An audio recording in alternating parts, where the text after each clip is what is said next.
Youth in Kasese have been called upon to prepare themselves for transition where, one time tea, they will be adults and more responsible. This was said by retired Bishop of South Rwenzori Diocese, Right Reverend Zebedi Masereka Kahangwa, when he was speaking to youth in a conference that was organized by Great Lakes Peace Center at Uhuru 50 in Kasese municipality. This life is a journey. There are ups and downs. But through my training as a pastor, as a theologian, as a priest, I've learned that one of the greatest things you can do for yourself is to develop self-confidence. Now that's something the parents cannot do for you. Parents can cook for you, can dress you, can take you to school, and even in school teachers can give you all kinds of information and knowledge. But self-confidence must come from you.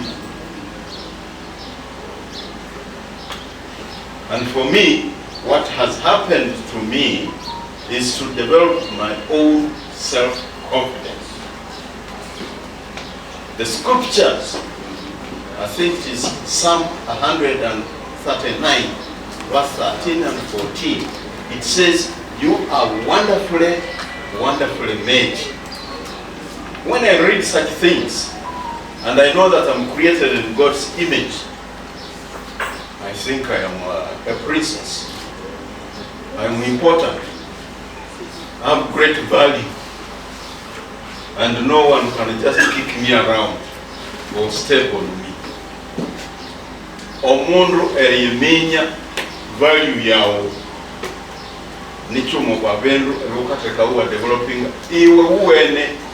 There's no one else who can help you to develop self-confidence.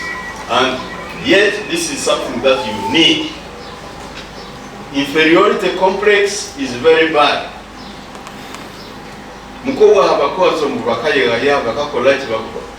We have not trained them to be able to develop self-confidence. And that's what I do with my own children. By the way, I'm married to a beautiful lady called Mama Stella, and we have 4 children, 3 girls and 1 boy. Right Reverend Zebedi Masereka said, as youth are preparing for transition, they have to be confident in themselves and shouldn't be despised by other individuals. Those big heads you have, each of them is full of brain, and a very good brain moreover. That's why you need to actually continually reflect on yourself, as my friend said. What am I doing here? What is my mission? Do I have a vision for myself?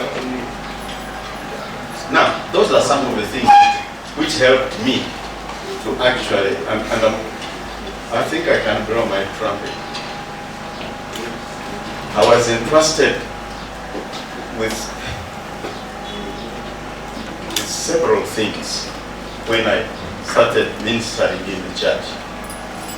I became a priest and also a teacher, secondary school teacher. I started off as a primary school teacher, but kept climbing the ladder. I taught in Varara High School and discovered that I have a lot of friends in Ankole area. My ministry also took me to Rwenzori, but I was also originally a priest of Rwenzori. And I taught in Nyakasura several years, but then the bishop asked me to go and start another secondary school in Chenjeto. There's a school called Maddox Secondary School. Actually, even this week I was there. We were burying someone whom I knew. So I have made many friends in Western region because of the decisions I made when I was young. Don't despise yourself and don't allow anybody to despise you. whether they are old, whether they are young like you. Simply know that you are very precious and wonderfully, wonderfully made. Are you listening? Honorable Win Kiza, former woman member of parliament for Kasese district, said it is the high time for the youth to reflect about their future by doing positive things that will build up their development. She said it is the role of elders to come up and guide the youth for their better future. The transition that we are talking about is the generational talk. We as the elders of this area, have we mentored our young people enough that when we are away, they can keep doing the things that we have been doing? And this is in terms of leadership at family level and as a tribe. But we also realize that there is always an issue of tribal sentiments, most especially when it comes towards campaigns. You will hear the tribal connotations coming in. And at times, when people want to get something, there will be others who will shout louder. For us, because maybe we have a Songora, because we have a Nyavindi, because we have a Konzo, we are being marginalized, So we are saying, for how long shall we continue lamenting? So we are here to have a dialogue and to have a conversation with the young people. She further indicated that it's upon everyone to recognize that this district is for everyone and it is a responsibility for all of us all to shape it for the future that we need. The dialogue has been for 2 days. Yesterday the elders met together with some young people. They met and we had constructive ideas. The conversation was frank. Each one of us telling us how they feel about each other. We had people from the cultural institution of the Wakonzo, people from the cultural institution of the Wasongora. We had religious leaders, political leaders, and people from a wide spectrum of our society, thinking that we should have a conversation on the kasese that we want, the Rwenzori that we want, so that we feed into the bigger nation called Uganda. Us at 62. If it hasn't worked for us, why? Where did we lose it? If it is working for us, are we comfortable? Are we loving Uganda back? If we are loving Uganda, is Uganda loving us? So it is the conversation that we are having here to see how we can, yes, in our different identities, how do we continue staying together in harmony and know that we can coexist, create a society that we all believe in, create a society that we shall all cherish. So these are the talks that we are having, and I would like to call upon all citizens who are based here in the Rwenzori sub-region to know that there is no other place we shall call home. Rwenzori will forever remain our home. Even when we go to the United States of America, we go to many countries, still this will be our home. So we are passing over to the young people that this is home. We may go different destinations, but our origins are here. No matter the tribe, no matter the ethnic belonging that you are in, this is our home. We have to find a way of making it work and making it better for the good of generations to come. Daniel Ndahura Kasagama II, the king of Wasongora, indicated that there is a need for government to renovate sports centers that keep the youth engaged and productive. This will help them to identify and develop their talents as they transit to adulthood. That the national team White Caps had some people from Kasese playing the national team, yeah. Amos Cambere's kids. Yeah. Oh yes. Yeah. I know him. But they weren't the only ones, because I found out there were many people from Kasese doing other kinds of sports in other places. And I'm also realizing that, one of the things we could do for this country is just focus on providing sports equipment and sports facilities and gyms. Because the thing about young people is that they have the energy.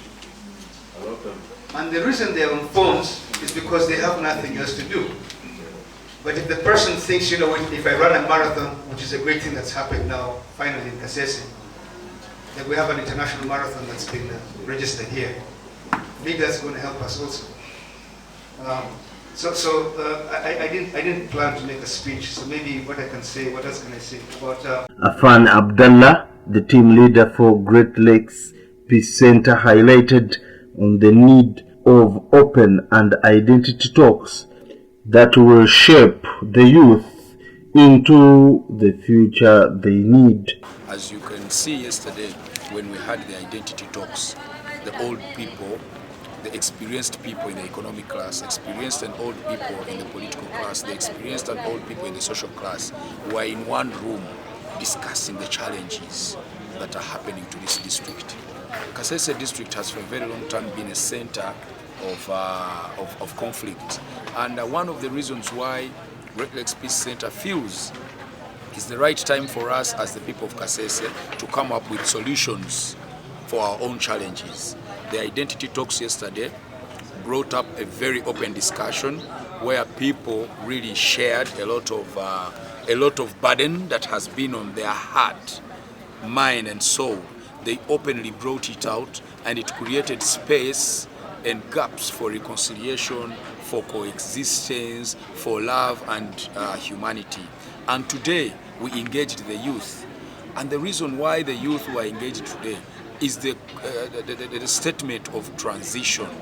How are these people that have left us a gap above support the gap between or the gap below? So as Great Lakes Peace Center, we felt it is very ideal to have the youth come together today in one room to share about their experiences, their challenges in the transition process. Very many people have shared about the political gap, where it is you're only seen as an old person for you to be elected in a political position. We've seen examples given, like Mugisha Muntu at 25 was an army commander, like Dr. Kiza Besigye at 25 was this in the ministry. So what is this youth, what are the youth of today going to overcome such kind of challenges? So we felt it is high time they should share with us. We should know what the old age feels about the young age, and then how to transit them into today's world, which is a very competitive world, very heavily demanding. So as people who feel for this district, it is our responsibility today, it is our responsibility tomorrow, it is our responsibility forever to have a transitional, generational youth that is going to take up these responsibilities and take on their own solutions to their own challenges that have been created or were created or are being created within or amidst them. I thank you all. He called upon the youth to transit through doing voluntary works that will expose them to the world. Part of the reasons that we have captured in these talks is some youth have totally failed to transit with time. You know, we know at some point in time you are below 15 and the way you act is different when you're 20. It's different when you're 25, it's different when you're 30. But some youth have totally failed to transit even within time. They are still behaving like 15 when they are 25 or 30. So in today's discussions, we have seen how such kind of transitional times can also be gapped or bridged by telling the youth, please, there are a lot of voluntary works that in the long run teach you or train you to be better people. Take on some of those responsibilities. We've had examples from those who have done it before. Bishop Masereka has given an experience of his life when he was a youth. He volunteered for a very long time and he's here.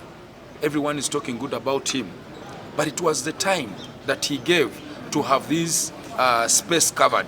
We've seen Honorable Winnie Kiza, giving an example of selling pancakes, giving an example of voluntary action works that she did when she was still young. So it's up to the young people now to accept that if you don't know anything, come and learn. And in the process of learning, there are so many challenges, especially when it comes to the scale of salaries and payments and all that. It has really caught us up, but we have to take it up.